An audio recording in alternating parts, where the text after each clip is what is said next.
Hey everyone, how's it going today? Coach Alvarez here, back at you another episode of Coffee with Coach.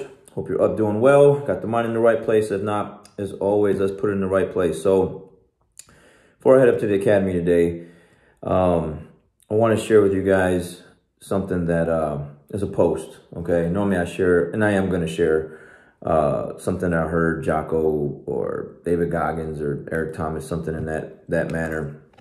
But I saw a post floating around on Facebook last couple days, and sometimes I'll make my little digs, my little comments, if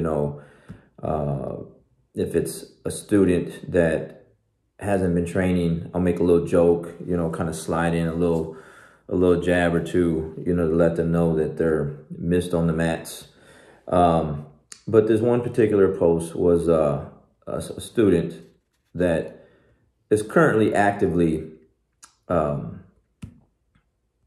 paying student. I just have not seen them in a while. And this particular student started with me as a teenager many years ago. And now he's like, I want to say mid-20s, okay? And he's absolutely one of the most talented, gifted individuals that I've ever had the pleasure and honor of coaching. And I would like to see this individual reach black belt and continue on the path of jiu-jitsu because of all the great benefits that you can get from it. And unfortunately, the post that I saw the other day was someone posted, and I think tagged him in it, and was like, I'd like to see you get your black belt. And then his comment was like, hell nah, or something like that. And then, some of the comments trickle in.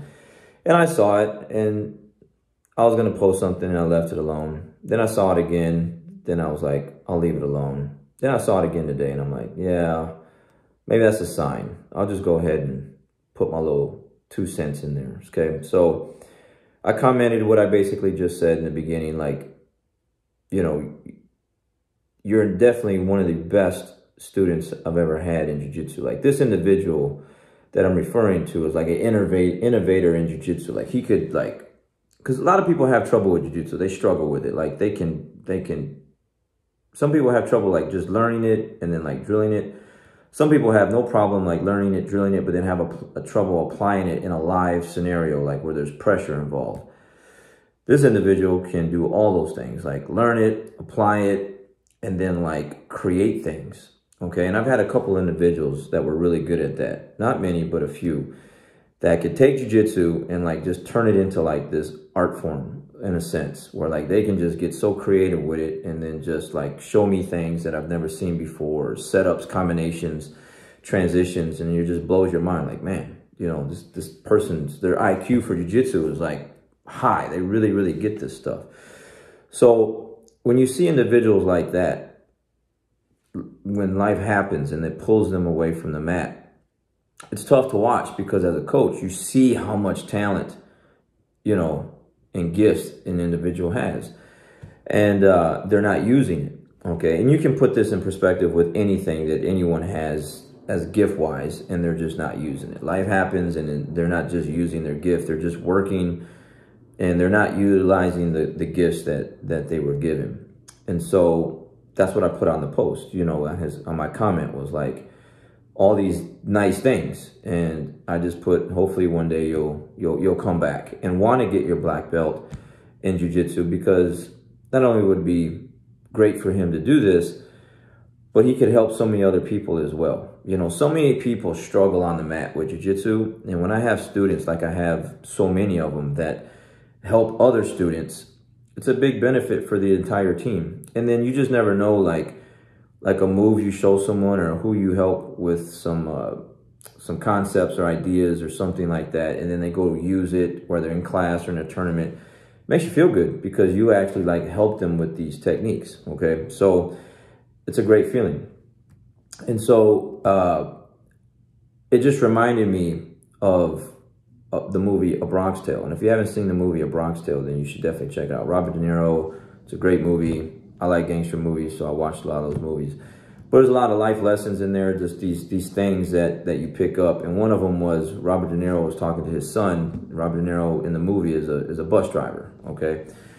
And they're talking about the Yankees and the baseball. And his dad tells his son's probably, I don't know, 8, 9, 10 years old.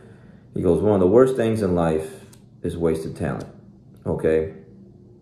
And that stuck with this kid. You know, as he's growing up through this movie, there's different scenes things that happen, and he just, you know, he kind of narrates the movie, and he's just like, you know, that thought or that comment my dad told me when I was a kid has always stuck with me. And like, the worst thing in life is wasted talent. So it just reminded me of this individual that has all these gifts and talents with jiu-jitsu, and they're just not using them, okay? And I was guilty with that as well. When I was coming up, I started in wrestling, share a little story. I started in wrestling for a couple years, was really good at it, you know. I got like wrestler, like most valuable wrestler or whatever, first year, you know, had a good little winning streak, so on and so forth. And then I broke my thumb in my senior year, and then that kind of just messed up the season. I boxed for a little bit, wasn't the greatest at it, but, you know, I was decent, had some skills in it. And I just never finished those things, right? And then I started jiu-jitsu a couple years later, and I really fell in love with it because it just reminded me of like wrestling and just the workout and the training and everything.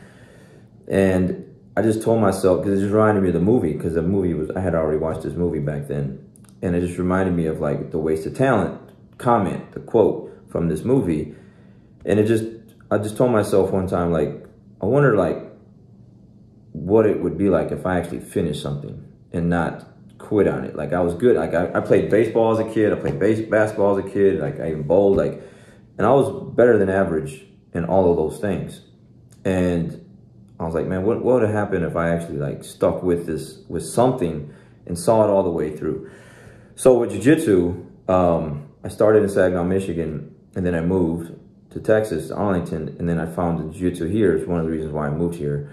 Had all kind of things coming my way, work, life, family, all this stuff. But I just told myself, I am not going to quit this thing. I want to see what happens if I can see all the way through. And then when I got up my brown belt, I hurt my knee to where I had to have surgery. So I was off the mat for 3 months, and that was kind of like a test for me, at least, where I was like thinking in my head, like, what am I doing? Jacking my body up. Now I got to have surgery. I'm on the couch, you know, my legs all propped up and I can't do anything. It's really discouraging. You have all these like negative thoughts. And then it was just like, I'm not going to feel sorry for myself. Like, I'm going to heal up, I'm going to rehab, and I'm going to finish this thing. Because I was really close to my black belt. Like, I made it this far, and then I started thinking about quitting wrestling. Well, yeah. I just didn't do anything with wrestling, didn't do anything with it. And then boxing and all the other sports, like, I'm going to see it through. So I fought through those little dark moments while my knee was healing, got back better, and then obviously, long story short, like I got my black belt. But now when I got my black belt, I want to see what else I could do with my black belt. So I started competing, like, because I was already competing at the lower belts. I want to see what I can do with the black belt in competition. So I've been competing since when I get my black belt, 2008. Okay. So I've been competing ever since. So anyways, I used my past experiences of quitting on things or not following through with things. Really not quitting. It was more of like, I just let life happen. And I just didn't see things all the way through.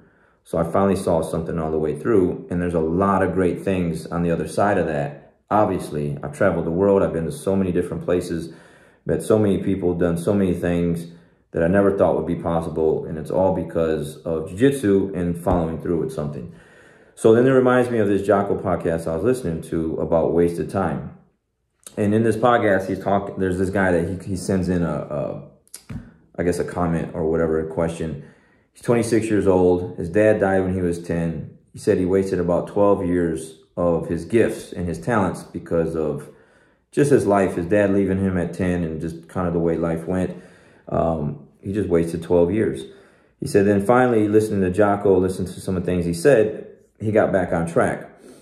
He lost 90 pounds He started working out, deadlifting, went from this to this. I can't remember the number. Bench press from here to here. Can't remember the number. And he started jiu-jitsu, okay?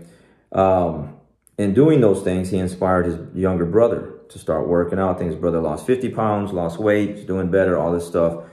So I guess the question was to Jocko was, do you ever feel discouraged about like wasted time or wasting some talents and gifts? You know, maybe like at an earlier stage in your life. And Jocko was like, absolutely not. Like, don't feel discouraged. It goes, the point is that you got to focus on now, because you can't change those things, right? You can't change those. What you can do is think about now and the fact that you're in the game now, you're doing it now, and take what you've learned, and these are his words, okay? These are Jocko's words, not mine, because I use these words a lot. Some people get, what's the word? Sensitive with these words, okay? Jocko says what you've learned is you learned about yourself and about what weakness is, okay? You were weak during those times, and you know where that's gotten you to, and you know what that is and what it's like and what kind of life you lived during those times. So you've learned about weakness. You've learned from these things, these 12 years of being like that. You said you've learned about being out of shape. You learned about being overweight and where that, you know, where that got you, where that kind of mindset and lifestyle will get you is like average, mediocre, if anything. And he says, what you did was you inspire people when you got to have these comeback stories. Like that's just what like people love, like comeback stories. People that went from here, like a low point, and fought through all these things, and then now they're here and they're on top. And then in that process, you kind of like pull people with you, because people are like, hey, how'd you do that? What are you eating now? What are you drinking? How are you working out? Like this, that, what are you reading? What's your mindset? All these questions. And then next thing you know, it's a trickle-down effect in a good way to where people are actually changing and doing bigger and better things. And so it's very important that maybe this individual, hopefully, I'm hoping he comes back to the mat and gets back to it, wants to get his black belt. I want to give him his black belt. And he can help other people on the mat as well. But if he doesn't, it is what it is. Maybe someone out there listening to this will think about their gifts, their talents that you have that you're not using, and will get back on track, get some things in order to get back to where you should be, and see how far you can go with those talents and gifts that you were given, and see how many people you can help in the process. And like I said, I can relate to this. I have my own story. It's why I do what I do. It's why I train every day like the way I train. It's because I know what that feels like, that mediocre, average lifestyle, like just having some being good at something and then not doing it. I don't ever want to feel like that again. So I know I'm good at this. I know I have a talent and a gift for this. And the goal is to see how far I can go and see how far I can help, or how many people I can help in the process, and see how far they can go. Because that's a great feeling to see someone utilize the things that you've taught them over the years and then put them into action, into play, and like win a gold medal, or just like some students aren't even interested in competing, but I can see like their body language change on the mat, their demeanor change. They just look differently when they walk into the mat area now, because they do possess a certain set of skills now to where they feel confident that they could protect themselves. And that stuff is absolutely priceless. So wasted talent, don't waste it, okay? Maybe you have already, but like Jocko says, if you can change things, and you have today, like you can do things today and forget about what already happened, what you didn't do, how much time you've lost, what the time is now, and then you're in the game now, and then you can take the lessons that you've learned from being weak, out of shape, and overweight, or whatever it is that you were letting yourself go in that manner. Take those things and inspire people to do the better things that you're doing now, okay? So just some things that were going through my mind I want to share with you guys, because it all relates to everything that I do, and then hopefully it'll help you guys out as well. So you guys have a great day. Time to get out to the mats and get after it. We'll see you guys.